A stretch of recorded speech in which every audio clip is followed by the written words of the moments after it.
light in the darkness, and the darkness perceived it not. That's what they say, right?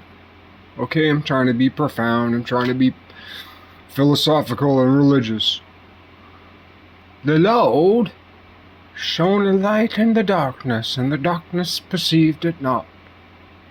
The darkness did not comprehendeth it. God shone a light in the darkness, and the darkness did not perceive it. So they say.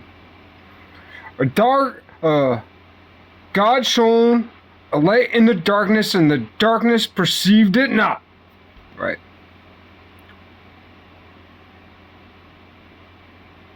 Such is my inspiration today. I am dark. My inspiration is dark. I've suffered many dark inspirations today. And even this diary entry is dark. Why? Because I want to be a part of it. I want to contribute. I felt inspired. And I know a lot of that inspiration comes from spirits that I actually don't care for yet. They're touching me. They're all over me. I don't want them to be touching me. I don't want them to be all over me, but they are. I can't help it that I'm in a war zone, right? I can't help it. I mean, I can to an extent, but it's like, well, do we want to get out of the war zone? Or do we want to be better equipped to be in the war zone? So, I'm in the fringe of the war zone, spiritually, and their tentacles are all over me. But their tentacles are designed to make you feel good.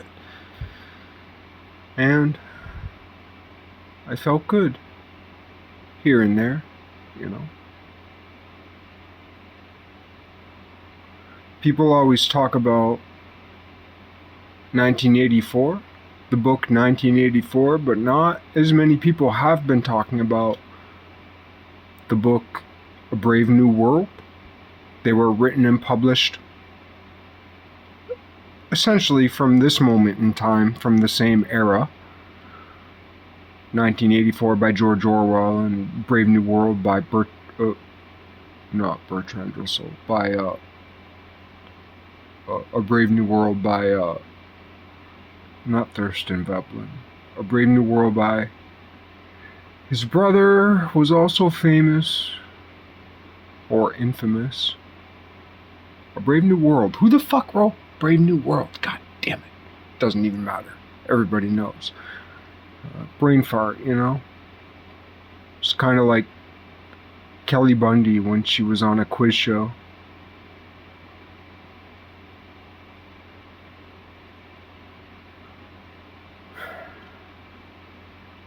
Oh yeah, but anyway, inspiration struck and like God shone a light in the darkness. So even though I was inspired in spirit, in spiritus, demons, it depends what we mean by spirit, it depends what we mean by demons, it depends what we mean by demons. And, you know, a rough breakdown of the Catholic hierarchy of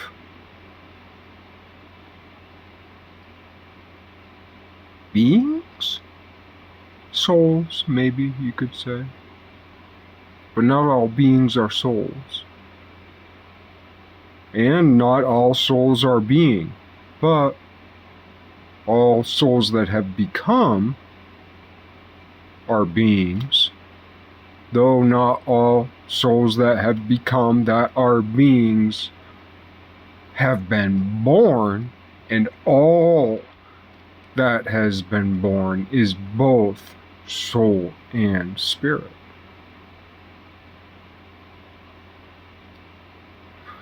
Need some work. It's the first time I've ever said it. All I wanted to do was make some noise because I was inspired. And my inspiration was a little bit dark because of my megalomania. Um, Other things too, you know. It's not, well, it's chronic, but it's not yet fatal. We'll see how it plays out. You tell me. All I wanted to do was make some sound to celebrate.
The little flower.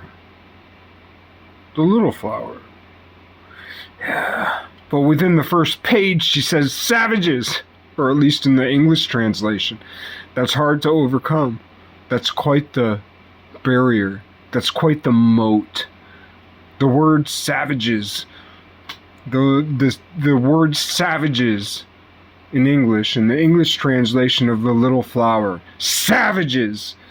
You know, that word is like this great big moat around the castle of the little flower. And in some ways, I guess that's a good thing. Because it protects the little flower. You know, or many who would oppose the little flower are opposed at first glance by that word. Savages, she says. But, you know, we're turned off by that word between the time of the little flower, Saint Therese. Between her time and our time, that word has gone over a etymological, philological, etymological, historical narrative. I hate fuckers who use that word. It's such an important word, we gotta take it back. Well, like most people who talk on and on and on about narrative are the dumbest motherfuckers on the planet. They're all about quote unquote English literature instead of being about history. Story is king, so they say.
I like that. Let's try that again.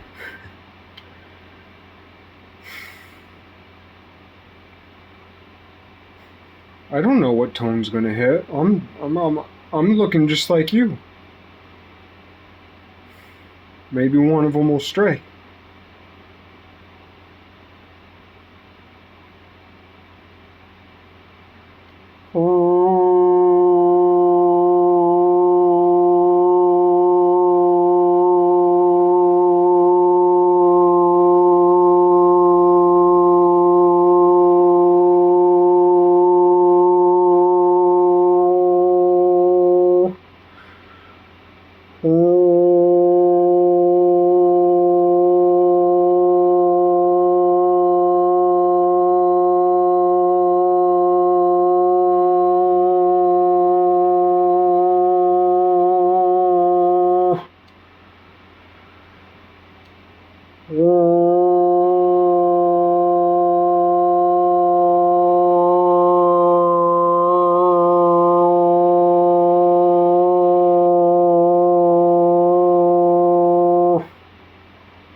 Alright, that's enough. Thank you.